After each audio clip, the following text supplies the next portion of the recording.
네,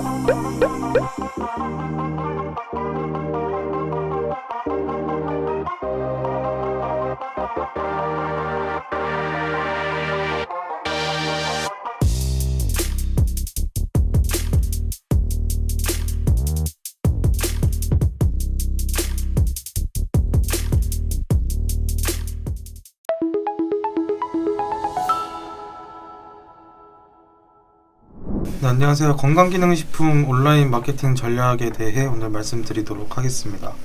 그래서 이제 건강기능식품 관련해서 이제 디지털 광고비 추이를 보시면은 이제 2019년도에 비해 지금 많이 오르신 추세를 보실 수가 있을 거예요. 그래서 이제 어느 정도 시장 규모도 많이 컸기 때문에 좀 다양한 이제 업체들도 많아지고 좀 그 다양한 업체들이 또 어떤 이제 경쟁력을 가지고 이제 시장에 뛰어드는지를 모르기 때문에 저희도 이제 각자만의 좀 전략을 가지고 이제 저희도 이제 마케팅에 관련해서 좀 시장에 달려들 필요가 있습니다.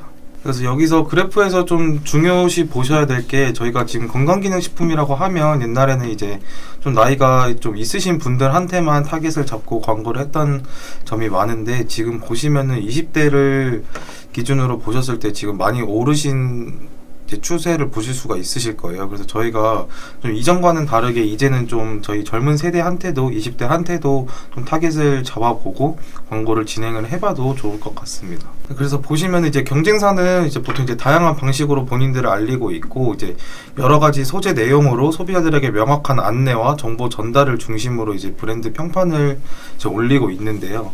신규 업체 같은 경우에는 이제 세일즈와 브랜딩 관련해서 좀 어떤 식으로 방향을 가야 될지를 좀 어려워하시는 분들이 있는데, 어쨌든 하나하나 차근차근 하다 보면 저희도 이제 브랜드 평판을 올려서 이제 어느 정도 광고를 진행을 하지 않아도 구매가 이루어지는 반열에 오를 수 있도록 광고를 진행을 해야 되겠습니다.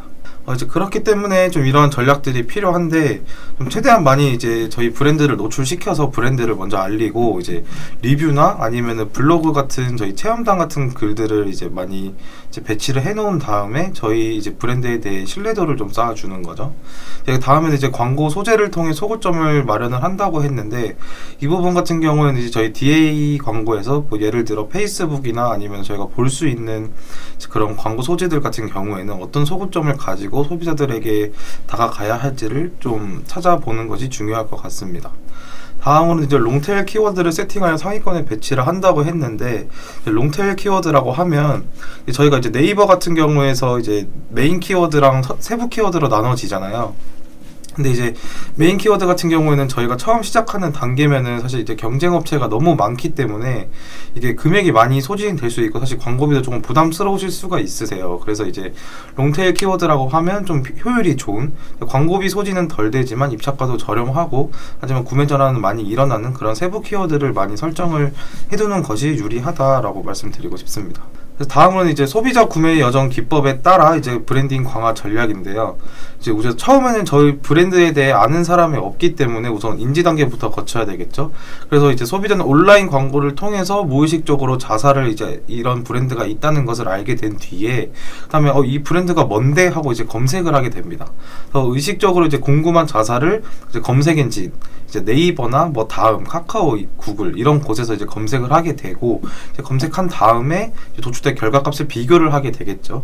왜냐면 소비자들이 이제 예전처럼 막 클릭 한 번으로 구매를 하는 시대가 아니기 때문에 좀 여러 가지를 클릭을 해본 다음에 비교를 한 후에 이제 구매를 합니다. 그 다음으로 이제 저희 제품이 괜찮다고 생각이 들었을 때 구매가 이루어지고, 이제 뭐 제품 중에서 가장 이제 합리적이라고 생각한 부분에 대해서 이제 소구점을 통해서 이제 저희 쪽으로 이제 구매를 하게 되겠죠. 그다음에 구매를 한 뒤에 저희의 장점들을 이제 주변 사람들한테 알리면 공유까지 이루어지게 되는 겁니다. 자, 그래서 그렇기 때문에 이제 인지 단계에서는 아무래도 이제 보여지는 게 중요하기 때문에 이제 DA 광고라고 하면 이제 디스플레이 광고가 먼저 중점이 되겠죠. 그래서 디스플레이 광고라고 하면 이제 페이스북, 인스타그램이 있을 거고, GFA 아니면 뭐 ADN 같은 네트워크 배려도 있을 거고, 뭐 GDN, 뭐 이게 DA 광고 같은 경우에는 종류가 너무 많기 때문에 좀 업체에 맞는 좀 DA 광고에 대해서 어떤 매체를 진행을 하면 좋을지 예산에 따라서 정하면 좋을 것 같고, 이제 그 다음으로는 이제 SA 광고인데, 사실 DA 광고를 진행하기 전에 SA 광고의 세팅이 먼저 되어 있어야 돼요. 왜냐면은 아까 말씀드린 대로 인지 다음에 검색인데, 아무리 이제 인지 다음에 검색을 한다고 해도 검색을 했을 때 어느 정도 구색이 갖춰져 있어야 소비자들도 클릭을 하기 때문에 세팅은 SA 쪽으로 먼저 진행을 하는 것이 맞고, 그 다음에 DA 광고를 진행하는 것이 맞습니다. 그럼 그 다음으로는 이제 비교를 할 때 이제 바이럴 같은 경우 이제 저희가 이제 후기 같은 거를 요즘 많이 보잖아요. 그래서 카페 배포나 블로그, 인스타그램 이런 데서 후기들을 좀 보면서 많이 비교를 하는 편인데, 말 그대로 이것도 순서를 아예 거꾸로 생각을 하시면 될 것 같아요. 바이럴을 먼저 진행을 해서 어느 정도 저희를 검색을 했을 때 저희의 관련된 글들이 나오게끔 깔아둔 다음에, 그 다음에 SA를 세팅을 해두고, 그 다음에 이제 디스플레이 광고를 진행을 하면 이제 역순으로 이제 소비자들이 저희를 보고 들어오게 된 다음에 구매까지 이루어질 수 있습니다. 그래서 이제 정리를 해서 말씀을 드리자면, 이제 SNS나 이제 DA 광고로 자사 제품을 노출을 하고, 그 다음에 뭐 네이버 쇼핑 검색, 아니면 파워링크 같은 곳에서 뭐 콜라겐이나 아니면은 저희 뭐 제품을 이제 검색을 해서 이제 가격을 비교를 하겠죠. 그 다음에 비교를 한 다음에 이제 뭐 카페나 블로그, SNS 이런 이제 후기나 제품 정보들을 참고를 한 다음에 이제 랜딩 페이지에서 이제 뭐 상세 페이지나 뭐 이런 것을 본 다음에 뭐 제품과 일치하고 저희 소구점과 맞았을 때 이제 구매를 하게 됩니다. 그래서 이제 자사에 방문한 소비자들의 모수를 활용하여 SNS 마케팅 및 리타게팅 마케팅 전략이라고 나와 있는데, 이 부분은 어떤 부분을 말씀을 드리는 거냐면, 이제 다들 이제 보시면은 이제 저희 스마트 스토어나 아니면은 자사몰 두 가지, 보통 둘 중에 한 가지를 가지고 계시는 경우가 많아요. 아니면 두 개 다 가지고 계시거나. 근데 이제 스마트 스토어만 가지고 계시는 광고주분들 같은 경우에는 저희가 SNS나 뭐 네트워크 배너 같은 거를 진행을 했을 때 어쨌든 저희 쪽에 유입이 되면 모수가 쌓이잖아요. 근데 저희가 네이버 스마트 스토어 같은 경우는 저희가 그 스크립트를 설치를 할 수가 없어서 모수를 쌓을 수가 없어요. 그래서 모수를 쌓아서 리타게팅을 돌려야 되는데 그 모수를 쌓기가 어려운 거죠. 그래서 아무래도 자사몰을 가지고 계신 분들이 광고 측면에 있어서 좀 유리한 점들이 있으시고, 이제 리타게팅 마케팅이라고 하면 이제 리타게팅 마케팅이라고 하면 쌓아진 모수를 이제 활용을 해서 한 번 더 노출을 시키는 거예요. 그러니까 저희가 모수가 쌓으면은 어떤 식으로 쌓이냐면, 장바구니에 담긴 사람, 아니면은 뭐 구매를 한 사람, 아니면 클릭만 한 사람, 아니면 어디에서 나간 사람, 이런 것들이 다 저희가 모수가 남아요. 그러면 저희가 다음에 이제 타겟을 설정을 할 때 그거와 이제 일치하는 타겟을 설정을 하거나, 아니면 최근에 몇 번 구매를 한, 아니면 뭐 30일 안에 구매를 한 사람들은 제외를 시키고 노출을 시킨다든지, 이런 좀 타겟에 맞는 광고를 진행을 할 수가 있어서 모수를 쌓는 것이 중요합니다. 이제 다음으로는 이제 소비자 여정 기법에 따른 브랜딩 강화 전략으로 이제 계속 말씀을 드리자면, 우선 신생기업 같은 경우에는 소비자에게 일단 인지 자체가 되어 있지 않은 상태예요. 그래서 이제 다음 단계로 구매 전환까지 진입이 어려운 상황인데, 그렇기 때문에 이제 인지도를 높이기 위한 마케팅과 그 다음에 이제 전환 볼륨을 키우기 위한 세일즈 마케팅이 이제 필요합니다. 그래서 각각 이제 마케팅을 제일 크게 보시면 두 가지로 나눠 보시면 되는데, 그 중에 좀 어떤 광고를 먼저 진행을 해야 될지 좀 고민을 해보셔야 될 것 같아요. 그래서 이제 각각 이제 목표에 맞는 광고 매체와 광고 방법이 달라서, 만약에 이제 브랜딩이 중점이다라고 생각을 하시는 경우에는 이제 무조건 브랜딩을 알리는 게 중요합니다. 저희의 브랜드가 추구하고자 하는 이미지나 아니면은 그런 메시지들을 전달을 하기에는 사실 SNS 나 아니면 뭐 GFA 이런 디스플레이 광고가 좀 유리하고, SA 쪽은 아무래도 좀 니즈가 있는 사람들이 검색을 해서 들어온 거기 때문에 좀 세일즈에 중점을 두고 광고를 진행을 하신다고 보시면 될 것 같습니다. 그래서 이제 대중화를 위한 온라인 마케팅 목표라고 이제 잡았는데, 어떻게 이제 저희 브랜드를 알릴 거냐 이 말인데, 어쨌든 캠페인에서 확산되는 바이럴로 대중에게 브랜드를 저희를 인식을 시키고, 이제 경쟁업체의 점유율을 이제 저희가 뺏어 오는 거죠. 그러면서 이제 안정적으로 세일즈까지 도달을 했을 때 자연적으로 브랜딩도 어느 정도 따라오고 저희 매출도 따라오는 상태가 진행되겠습니다.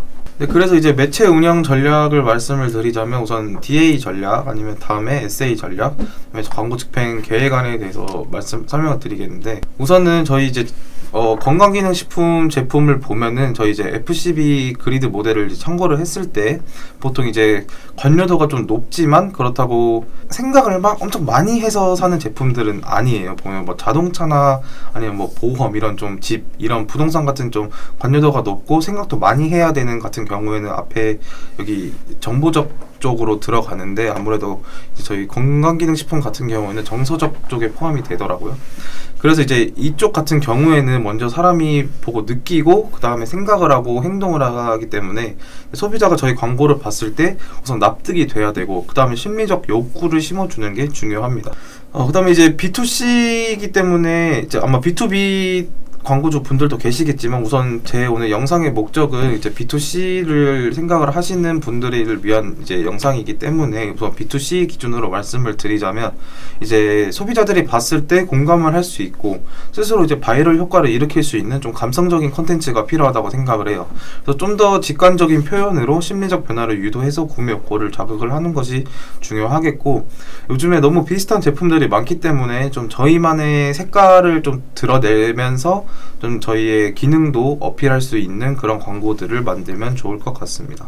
그래서 이제 여기 소재 싸움이라고 나와 있는데 이게 어떤 말이냐면은 저희가 이제 SNS나 이런 뭐 GFA나 이런 광고들을 진행을 하면 결국 소비자가 봤을 때는 사실 인지도가 높지 않는 브랜드 같은 경우에는 사실 한번 본다고 이게 인지가 되는 상황이 아니에요. 그래서 어쨌든 제품 플러스 어떤 소구점이 있어야 사람들이 이제 어느 정도 클릭률도 높고 좀 관심을 갖고 하는데 그 이제 소구점이라고 하면 뭐 이벤트가 있을 거고 아니면 이슈에 맞춰서 뭐 프로모션을 진행을 한다든지 아니면은 정말 경쟁 업체들은 없는 나만의 소구점이 있다든지 그런 경우가 있을 때 저희의 이제 제품과 합쳐서 이제 소재들을 여러 가지를 뽑아서 A/B 테스트를 진행을 해보면 좋을 것 같습니다. 그래서 이제 매체별로 좀 전략 방법을 이제 말씀을 드리자면 이제 페이스북이랑 인스타그램 같은 경우에는 이제 자사 타겟층의 이제 주요 이용 매체죠. 이게 무슨 말이냐면은 이게 타겟을 저희가 상세하게 들어갈 수 있기 때문에 좀 목적에 맞는 타겟을 좀 세밀하게 좀 정할 수가 있고 이제 목표에 적합한 캠페인이라고 하면 저희가 이제 페이스북 같은 경우에는 뭐 크게 전환 캠페인, 트래픽 캠페인 이렇게 나눠서 진행을 해요. 그래서 좀 목적에 맞게 캠페인을 설정을 잘 해서 예산 분배도 잘 해서 진행을 해야 될 필요가 있겠고 그다음에 이제 머신러닝의 좀 적절한 사용이라고 나와 있는데 머신러닝 같은 경우에는 최근에 많이 사용하는 기법인데 사실 이것도 예산이 좀 많이 어느 정도 사용이 돼야 사실 머신러닝도 최적화가 좀 빨리 되는 경우가 있기는 해요. 그래서 좀 이거 같은 경우는 예산을 어느 정도 좀 그래도 페이스북 같은 경우는 저희도 최소 300 정도는 이제 소진을 하셔야 그래도 어느 정도 효과를 보시고 머신러닝도 좀 최적화가 빨리 된다라고 말씀을 드리고 있는데 이 머신러닝이 바로 최적화가 완료가 안 된다고 하더라도 그 동안까지 진행이 된 게 있기 때문에 그걸로도 충분히 머신러닝은 돌아가고 있는 상황이어서 너무 걱정을 안 하셔도 되고요. GFA 같은 경우에는 이제 소구점을 여러 가지를 잡아서 타겟별로 소재 제작을 할 필요가 있겠습니다. 저희가 제품은 하나여도 소비자들에게 이제 나이대별로 이게 아니면 뭐 성별별로 이게 저희가 메시지를 들었을 때 느끼는 바가 다 다르기 때문에 너무 모든 타겟에게 같은 문구나 이런 같은 소재만 사용을 한다면 좀 효율을 보기 어렵겠죠. 네, 그래서 좀 여러 가지 테스트를 A/B 테스트를 할 필요가 있다고 생각을 하고 이제 ADN 같은 경우에는 이제 네트워크 배너가 종류가 여러 가지가 있지만 그 중에 좀 CPC가 저렴한 네트워크 배너 상품이라 이제 DA나 아니면 GFA 같은 경우에는 사실 CPC를 계산을 해봤을 때 어느 정도 단가가 나오는 매체이기 때문에 초반엔 좀 최대한 저희를 많이 알리는 게 중요하다라고 생각을 하시는 경우에는 좀 네트워크 배너들을 사용을 하시면 좋을 것 같고 꼭 ADN 아니더라도 뭐 GDN 아니면 뭐 모비온, 리얼클릭 등등 네트워크 배너의 매체는 너무 많아요. 그래서 좀 이거는 이제 그 저희 업체에 적합한 매체를 좀 이제 어떤 업종인가에 따라서 좀 선별을 해 나갈 필요가 있을 것 같습니다. 그래서 다음으로는 이제 SA 전략인데요. 처음으로는 이제 키워드 관리가 필요하고 그 다음에 이제 PC 모바일을 분리 운영을 하고 소재 관리, 랜딩 페이지, 매체 관리라고 나와 있는데 이제 키워드 관리 같은 경우에는 사실 처음에 이제 키워드를 너무 메인 키워드만 잡다 보면 노출도 안 되고 그렇다고 상위 노출을 하기에는 너무 비싸고 그래서 이제 이거 키워드 관리를 좀 적정한 입찰가에 효율이 괜찮은 키워드를 발굴을 하는 것이 사실 중요하고, 다음 PC 모바일 분리 운영 같은 경우에는 사실 검색량이 지금 예전에 비해서 훨씬 더 모바일 쪽에 검색량이 많아지고 있는 추세예요. 그렇기 때문에 경쟁 수도 다르고, 사실 PC에서 검색을 하는 분들, 그 다음에 모바일에서 검색을 하는 분들이 나이대가 다르기 때문에 좀 나이대에 맞는 키워드 같은 경우에는 좀 가중치를 둔다든지, 아니면은 이제 PC 모바일을 아예 따로 분리 운영을 해서 입찰가를 다르게 설정을 하면은 좀 누수되는 비용들을 막을 수 있겠습니다. 그래서 소재 관리라고 하면 저희가 이제 SA에서 검색을 했을 때 그 검색어와 그 키워드와 맞는 소재가 세팅이 되어 있는지가 중요합니다. 그래서 그런 것들을 다 확정 소재 같은 경우에는 다 기본적으로 설정을 해두셔야 되고, 이제 랜딩 페이지 같은 경우에도 저희가 이제 키워드를 검색을 해서 클릭을 했는데 무조건 메인 페이지로만 나온다, 이거는 사실 거기에서 또 안에 들어가서 찾아야 되기 때문에 소비자가 좀 필요할 수가 있어요. 그렇기 때문에 이제 그렇게 바로 랜딩 페이지로 홈으로 걸기보다는 좀 상세하게 최소한 카테고리 쪽으로라도, 아니면 바로 제품 구매를 할 수 있게끔 바로 상세 이제 세부 랜딩 페이지로 설정을 해두는 것이 좋겠고, 다음으로 이제 매체 관리라고 하면 좀 그 네이버 안에서도 저희가 세팅을 할 때 좀 이제 여러 가지 이제 매체에 노출을 할 수가 있어요. 좀 제휴 매체사들이 있는데 이거를 다 노출을 하면 사실 크게 의미 없는 노출들이 너무 많아서, 사실 여기에서 좀 필요한 매체만 좀 노출을 시킬 필요가 있겠습니다. 네, 그래서 이제 저희 광고비 집행비를 이제 예산을 분배를 해보자면, 이제 저희가 브랜드 초기 강화 단계라고 하면 완전 처음 시작이겠죠. 그래서 처음 시작 단계에서는 이제 아무래도 저희를 많이 알리는 것이 중요하기 때문에 이제 DA 광고 쪽에 예산을 7 정도 두고, 그 다음에 거기에서 2차 유입으로 들어올 사람들에게 좀 보여질 SA를 한 2 정도 배분을 하고, 그 다음에 어느 정도 이제 소액 정도는 이제 바이럴에 투자를 해놓으면서 밑에 아까 말씀드린 깔아놔야 된다는 작업을 진행을 해야 되고요. 이제 그 다음으로 이제 브랜드 강화 단계랑 세일즈 완성 단계 등을 진행을 하면서 좀 더 DA들은 줄고 저희 자사 검색량이 높아지기 때문에 이때는 이제 저희가 SA 쪽도 이제 중심으로 잡으면서, 아까 말씀드린 초반에는 저희가 메인 키워드를 이제 예산이나 이런 것 때문에 진행을 하지 못했잖아요. 그래서 이런 때는 이제 좀 메인 키워드도 같이 진행을 해보면서 페이스북이나 이제 DA 같은 경우에는 이벤트 때만 좀 진행을 하고 예산을 이전보다는 조금 줄이는 형식으로 갔으면 좋겠고요. 아니면 이제 브랜드 강화 단계에서는 보통 이제 초기 단계에서 강화 단계로 넘어갈 때 아마 매출도 그만큼 올라온 상태일 거예요. 그래서 예산도 아마 증액이 된 상태에서 마케팅을 진행을 할 거라, 이제 DA 같은 경우에는 그대로 진행을 하신 다음에 SA 쪽에 조금 더 이제 추가 비용을 SA 쪽에 투자를 하는 거죠. 그런 식으로 좀 예산 분배를 이제 이렇게 나눠서 진행을 하면 좋을 것 같습니다. 근데 우선 여기까지 이제 오늘 건강기능식품 관련해서 제안 드렸는데, 좀 구체적으로 좀 더 설명이 필요하다 싶거나 좀 이제 저희 업종에 맞는 컨설팅 필요하다고 생각을 하시면 여기 명함에 있는 연락처로 연락 주시면 상담 도와드리도록 하겠습니다. 네, 감사합니다. AMPM 글로벌을 더 알고 싶나요? 저희 AMPM 글로벌은 훌륭한 마케터님들과 언제나 광고주님들을 기다리고 있습니다. 정확한 데이터 분석은 물론 1:1 맞춤 컨설팅을 통해 광고주님의 사업 성공을 도와드리겠습니다. 네이버에서 AMPM 글로벌을 검색 또는 마케팅 인사이드를 통해서 수많은 정보를 확인하실 수 있습니다. 아래 링크 혹은 전화번호로 연락 주시면 친절한 상담 도와드리겠습니다. 디지털 온라인 광고는 언제나 AMPM 글로벌과 함께.